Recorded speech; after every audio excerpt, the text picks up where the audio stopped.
What was this? What the hell? Oh, the curtain fell.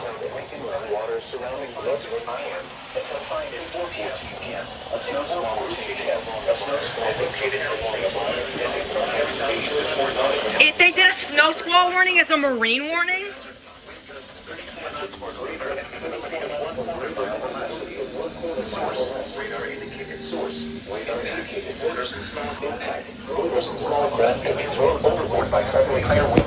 What?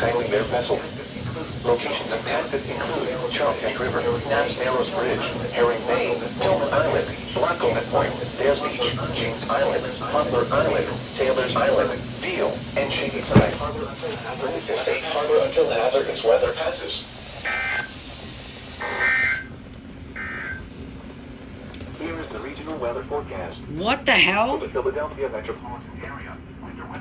That's the first time I've ever seen Mount Holly ever do that.